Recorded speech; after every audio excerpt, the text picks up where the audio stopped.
A woman in a cheap power suit slammed a fine notice on my doorstep.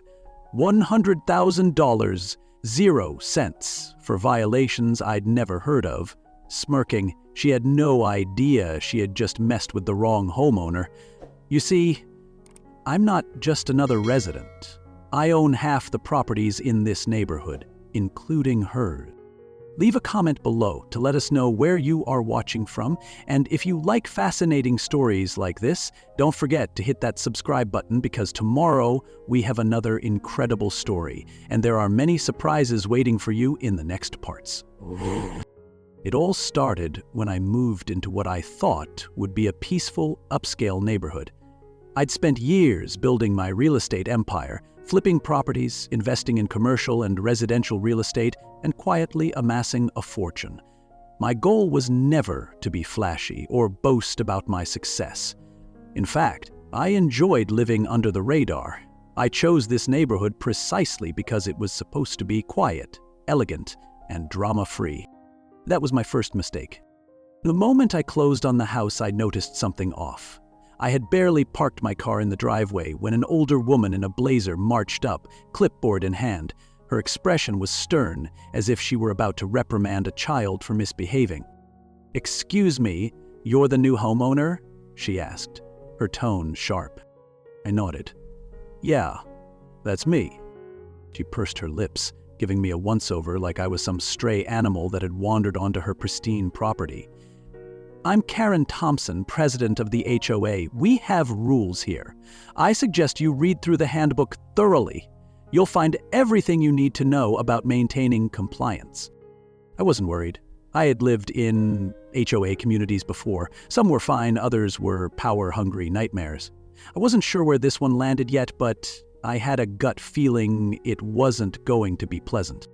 A week passed, and I received my first notice. A warning about my driveway. Apparently, my concrete was too light in shade, violating the neighborhood's uniformity standards. I laughed it off, surely this was a joke. But then another notice arrived, this time fining me $500, 0 cents, for my trash bins being visible from the street. I had barely settled in, and the violations were piling up like an ambush. I decided to do a little digging. Talking to a few neighbors, I quickly learned Karen was a tyrant. She ran the HOA like her personal fiefdom, imposing ridiculous fines on residents for minor infractions. Several homeowners had been forced to pay thousands in bogus penalties, some even losing their homes due to foreclosure when they couldn't keep up. She'd been doing this for years. One elderly neighbor whispered to me, "I wanted to sell my house, but she blocked my listing, saying I hadn't pre-approved the color of my shutters with the HOA. I had to pay thousands just to be allowed to sell my own property." The more I heard, the more disgusted I became. It was clear Karen wasn't just a busybody enforcing rules. She was running a full-blown extortion racket. Then the bombshell dropped. A thick envelope arrived in my mailbox marked urgent. Inside was an official-looking document from the HOA outlining a series of infractions I had supposedly committed. The total fine? $100,000, 0 cents. I blinked. That had to be a mistake. I flipped through the pages, scanning the list. My grass was too green, my windows reflected too much sunlight, my mailbox was not to code. It was absurd, it was robbery. I stormed over to the HOA office, located inside the neighborhood clubhouse. Karen sat behind a desk, lazily flipping through a magazine. When she saw me, she smirked. "Oh, Mr. Carter," she said, feigning politeness. "I assume you're here about your violations?" I dropped the papers on her desk. "You think I'm going to pay this nonsense?" She raised an eyebrow. "If you don't, we'll place a lien on your home. You wouldn't be the first." I narrowed my eyes. "You're seriously trying to extort me for 100 grand? Karen leaned back in her chair, arms crossed. "It's not extortion, it's the rules. If you don't like it, you're free to move."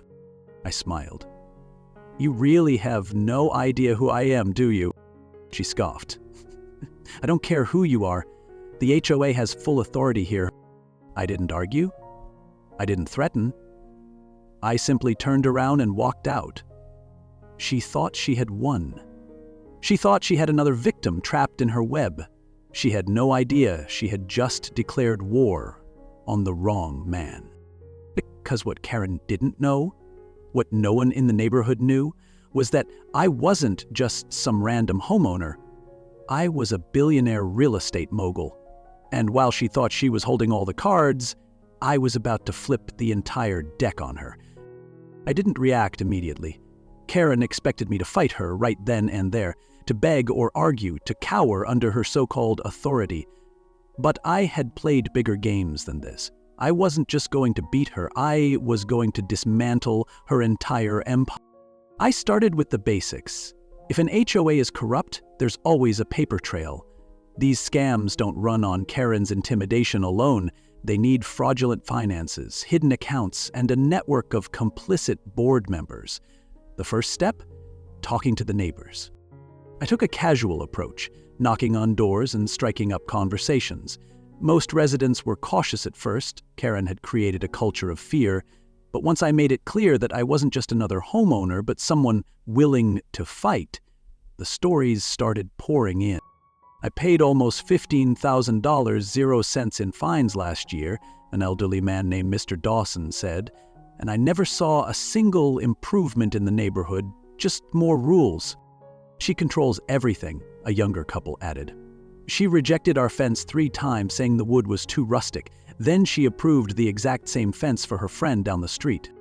One woman even whispered, people who fight back end up with surprise violations, and if you refuse to pay, foreclosure, she takes their homes. That caught my attention. I needed proof. Luckily, I had an ace up my sleeve. While Karen saw me as just another clueless homeowner, I had extensive real estate connections, including access to property records, financial filings, and legal experts who could help me trace the HOA's money flow. Within 48 hours, I had a detailed report in my hands, and what I found was beyond anything I expected. The HOA was a full-blown extortion scheme. Karen and her board had been funneling fines into private accounts under the guise of community improvements. They claimed money was going to landscaping, clubhouse renovations, and security enhancements, but none of those services actually existed. In fact, most of the neighborhood's so-called projects had been paid for on paper only. The money never left HOA-controlled bank accounts. And the foreclosures? Even worse. Karen had personally acquired 4 properties in the last 2 years, houses she had forced into foreclosure with excessive fines.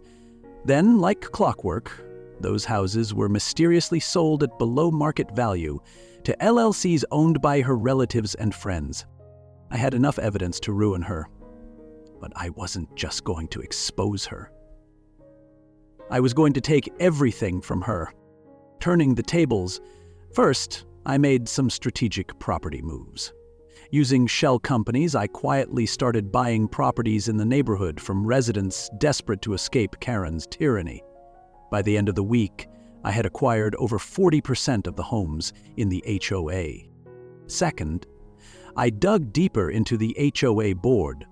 Most of them were nothing more than Karen's lapdogs, but a couple of them were weak links. People who weren't as involved in the corruption but had gone along with it out of fear or financial benefit. I approached one of them, Ted, the HOA treasurer. He was a nervous wreck when I met him at a local cafe. I didn't know how deep it went, he stammered when I confronted him with the financial discrepancies. I mean, I knew Karen was aggressive, but I didn't realize she was actually stealing. She's about to go down, I told him. The only question is whether you go down with her. Ted swallowed hard, then, in a shaky voice, muttered, "What do you need me to do?" With Ted flipping and my property acquisitions growing, I was no longer just a resident fighting an HOA. I was an owner with power. I knew Karen wouldn't see it coming, so I let her think she was still in control. That's when I got another violation notice, this time for $25,000, 0 cents. Apparently, my front door was the wrong shade of beige. I smirked as I read the letter. Karen thought she was playing a game. She had no idea she was about to lose everything. The moment I received the new violation notice, I knew Karen was doubling down. She wasn't just coming after me, she was trying to break me. But I wasn't some clueless homeowner she could bully into submission. I was about to hit back hard. Instead of reacting immediately, I let her think she was still in control. I went about my days like normal, giving no indication that I was setting up her downfall while she smirked behind her HOA desk, dreaming of my inevitable surrender. I was making moves behind the scenes. Karen's ultimatum. A few days later, Karen decided to confront me in person. She strutted up my driveway, smug as ever, and handed me another thick envelope. "You're officially in violation of multiple HOA rules," she said, barely containing her glee. "If you don't pay the fines within 30 days, we'll be forced to place a lien on your home. And if you don't resolve the issues after that, well," she gave a fake, sympathetic shrug, "foreclosure is always an option." I raised an eyebrow. Foreclosure? Over a front door? "It's not just the door," she snapped. "It's your landscaping, your mailbox, your window treatments, everything." I folded my arms and gave her a long look. "You really don't know who I am, do you?" She scoffed. "I don't care who you are. The HOA has full authority here. You signed the contract when you moved in." I smiled. "Good to know." Then I handed her a thick envelope of my own. She took it, confused, and opened it. Her face turned ghost white as she scanned the document. This is an eviction notice," she stammered. I nodded. "That's right. You've been living here rent-free for years, acquiring foreclosed homes through HOA corruption. But the thing is, you don't actually own your house anymore." She looked up, panic creeping into her eyes. "I do," I said casually. "HOA board meeting ambush." Karen didn't believe me at first, but she quickly realized I was dead serious. I had been buying properties in the neighborhood for weeks, acquiring just enough to hold majority voting power in the HOA. I wasn't just some resident fighting against the board. I owned the board, and I was about to use that power against her. I called for an emergency HOA meeting, something only a majority property owner could do. Karen arrived with her usual confidence, flanked by the other corrupt board members expecting to shut me down. She even had a smirk on her face when she sat down at the head of the table. But the moment I opened my folder and began laying out her crimes, that smirk vanished. Dropping the first bombshell, "I started with the financial discrepancies," I said. "According to HOA records, residents have been paying thousands in fines every year, yet there's no actual record of where the money has gone." I pulled out bank statements showing transfers into personal accounts linked to Karen and her board members. "You've been stealing from the community," I continued, sliding the evidence toward the other board members. A few of them gulped. Karen's face went red. "This is nonsense," she spat. "You're not a lawyer. You don't have the authority to look at HOA finances." I leaned back. "Oh, but I do, because I own 40% of the properties in this neighborhood." The room went dead silent. Karen's mouth opened and closed like a fish gasping for air. "You're lying," she finally muttered. I smiled. "Would you like to see the purchase records?" I slid another folder across the table. Karen snatched it up, flipping through the pages with trembling hands. Every home I had acquired, every title transfer. She wasn't dealing with a desperate homeowner anymore. She was dealing with a real estate mogul who had just legally taken control of her entire domain. Karen's confidence begins to crack. At this point, the other board members started turning on her. Ted, the HOA treasurer I had flipped earlier, cleared his throat. I didn't know about the money laundering," he said nervously. Karen shot him a death glare. "Shut up, Ted." But Ted was done covering for her. "If this is true, we could be in serious legal trouble." That's when I dropped the second bombshell. I pulled out my phone, pressed play, and a recording of Ted's confession filled the room. "Karen's been running this place like a dictatorship," past Ted's voice said. She fines people into foreclosure, then her friends buy the houses cheap. It's a scam, man. I didn't know how deep it went, but she controls everything." Erin lunged across the table, trying to grab my phone. "You can't record that. That's illegal," she shrieked. I yanked my hand back before she could touch me. "Actually, in this state, it's perfectly legal to record a conversation as long as one party consents." And, well, I consented. She turned to the rest of the board. "Are you all just going to sit there? Do something!" But they were done. The HOA vice president, a quiet man who had clearly been waiting for an opportunity to escape her grip, spoke up. "I vote to remove Karen as HOA president." The vote was unanimous. Karen screeched in outrage. "You can't do this. I built this HOA. You can't—" I cut her off. "Karen, it's over." She turned to me, pure hatred in her eyes. "You think this is over?" she hissed. "You have no idea who you're messing with." I smirked. "Neither did you." I turned to the board. "Now, let's talk about dissolving this HOA." And just like that, Karen's reign of terror was over. Karen wasn't the type to go down without a fight. She had spent years ruling the HOA like her personal kingdom, and she wasn't going to let some nobody, as she still deluded herself into believing I was, take everything from her without a counterattack. The moment she was removed as HOA president, I expected retaliation. What I didn't expect was just how dirty she was willing to play. Karen's last stand begins. The very next morning, I woke up to find a fresh HOA violation notice taped to my door. Apparently, I had broken 7 new rules overnight. My house disrupted the aesthetic harmony of the neighborhood. My car was an improper model for the community. My hedges were 1.5 inches too tall. My mailbox was positioned at an incorrect angle. Each of these violations came with a hefty fine, total amount $75,000, Zero said. I laughed. This was Karen's way of trying to weaponize the HOA against me one last time? Karen forms a shadow HOA? Karen wasn't just slapping me with bogus fines. She was actively trying to rebuild her empire. She started meeting with a handful of die-hard HOA loyalists, convincing them that the board meeting was invalid and that she was still the rightful HOA president. Word spread that she was forming an unofficial HOA committee.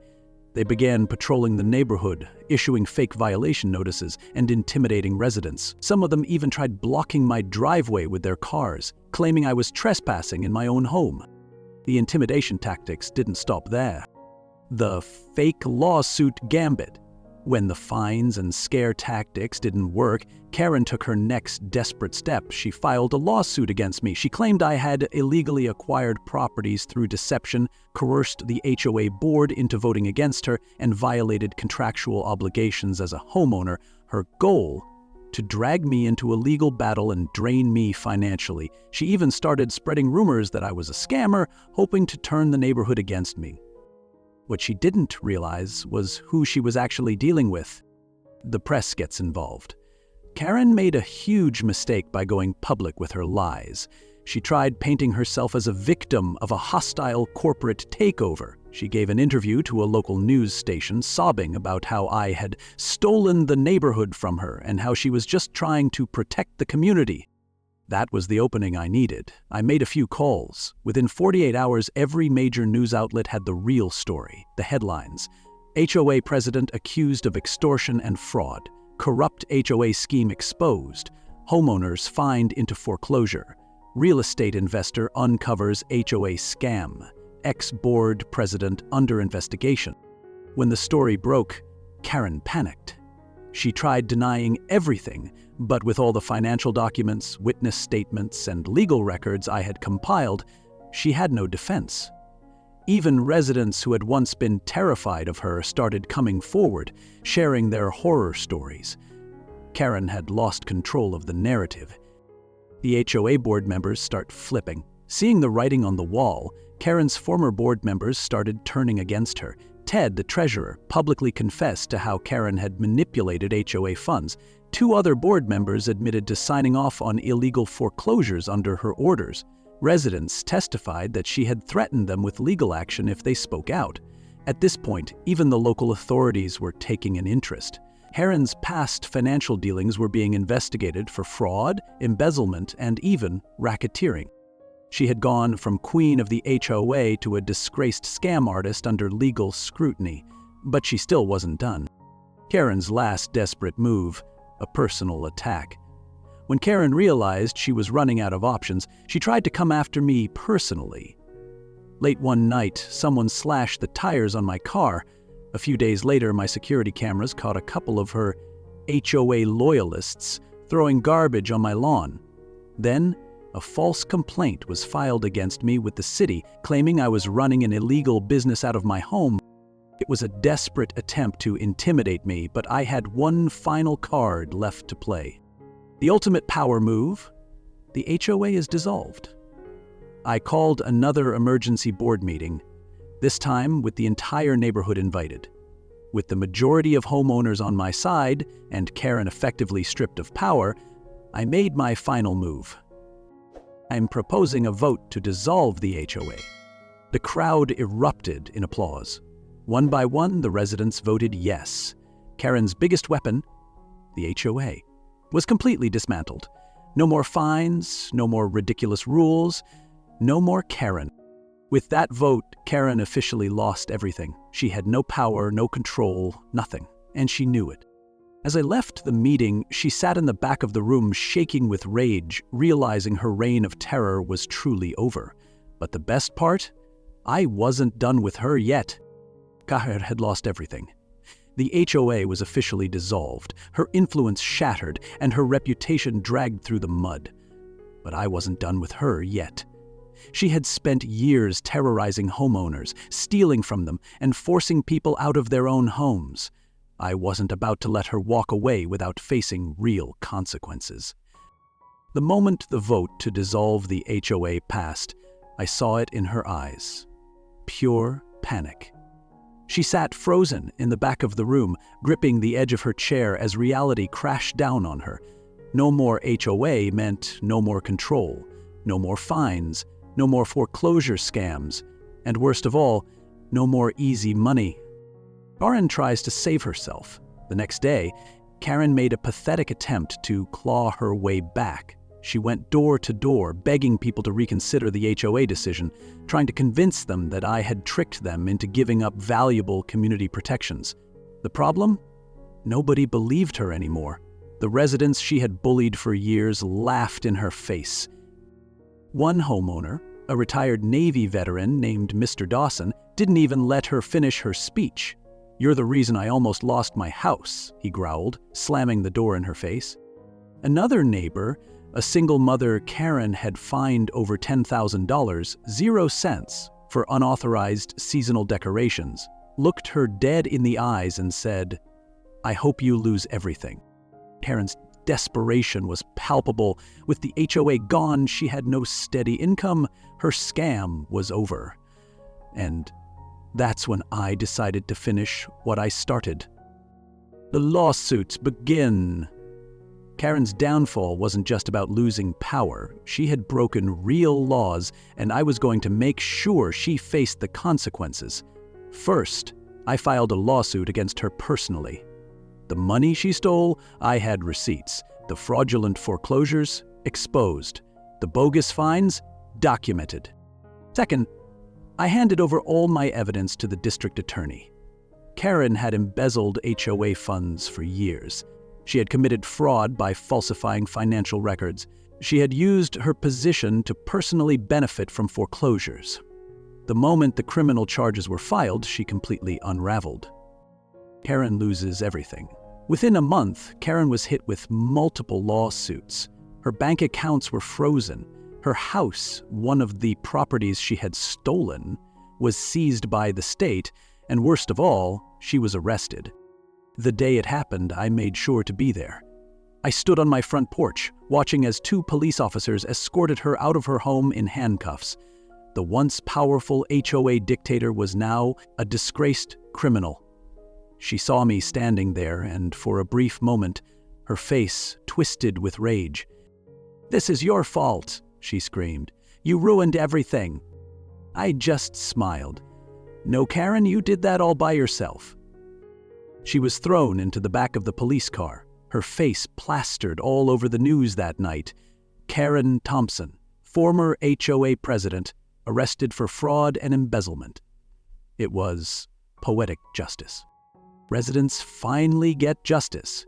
With Karen gone, the neighborhood transformed overnight. The ridiculous fines were erased. Homeowners who had been wrongfully fined got their money back. The properties she stole were returned to their rightful owners. And as for the HOA, it never came back. Instead, I worked with the community to create a new system, one that actually benefited homeowners instead of exploiting them. No pointless rules, no abuse of power, no Karen, just neighbors living their lives in peace. The final blow. Months later, I got one last piece of news about Karen. After being convicted of fraud, she was ordered to pay back every stolen dollar. Since she had no assets left, she was forced to file for bankruptcy. Her name was ruined. No one wanted to work with her. No one wanted to rent to her. No one wanted anything to do with her. The woman who had once ruled the neighborhood like a queen was now broke, disgraced, and powerless. I heard she ended up renting a tiny apartment in a run-down part of town. No gated community, no HOA power, no money. Just a bitter, washed-up fraud who had finally gotten what she deserved. And I stayed in the neighborhood, enjoying my peaceful, HOA-free life.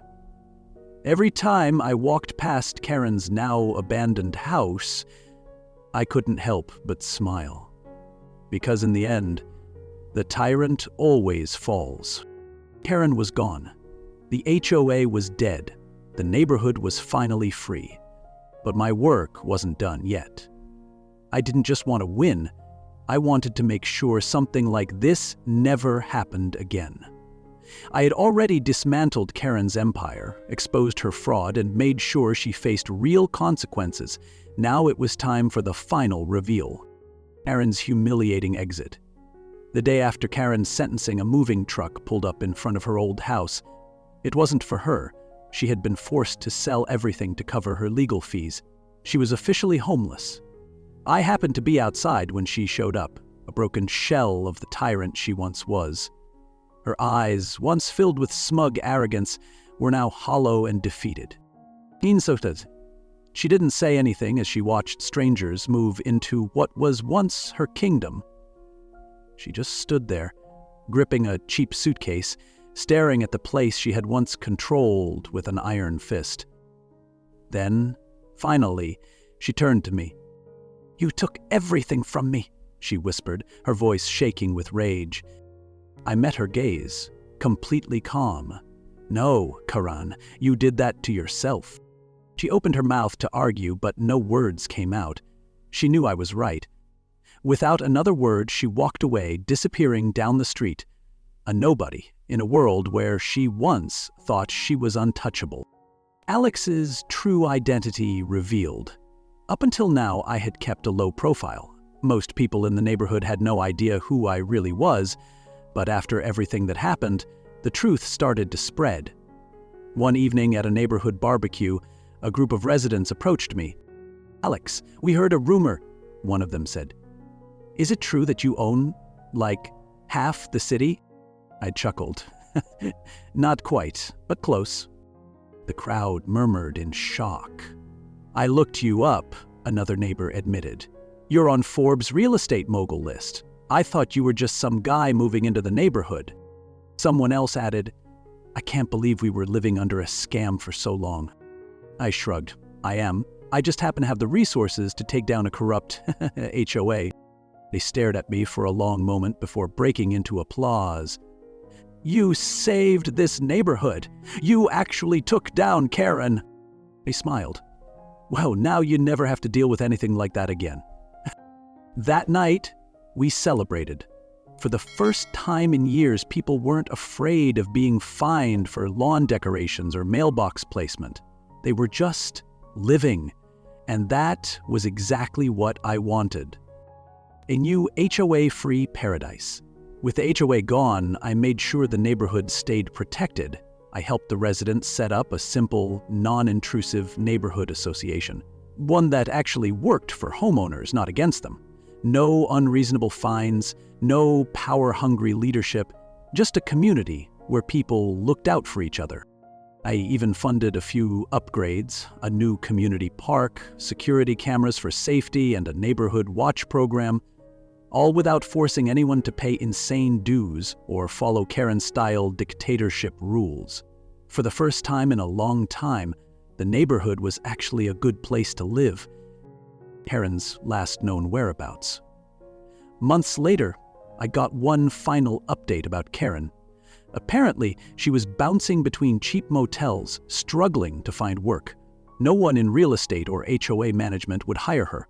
Her fraud conviction had blacklisted her from any position of authority, and her old HOA allies, they had all cut ties with her, pretending they had never been involved. Karen had gone from queen of the neighborhood to a disgraced has-been living paycheck to paycheck. The last I heard, she was working as a receptionist in a rundown property management office. A fitting end for a woman who once thought she was untouchable. As I sat on my porch, watching the sunset over my now peaceful, HOA-free neighborhood, I couldn't help but reflect on everything that had happened. One power-hungry woman had tried to rule people through fear. She thought she could bully, extort, and scam her way to the top. But in the end, she lost everything. Because when you push people too far, when you abuse your power for too long, eventually karma catches up. And I made sure Karen got exactly what she deserved. What do you think? Should HOAs have this much power? Have you ever dealt with a Karen-like HOA president? Let me know in the comments below. And if you enjoyed this story, don't forget to like, share, and subscribe for more insane real estate battles.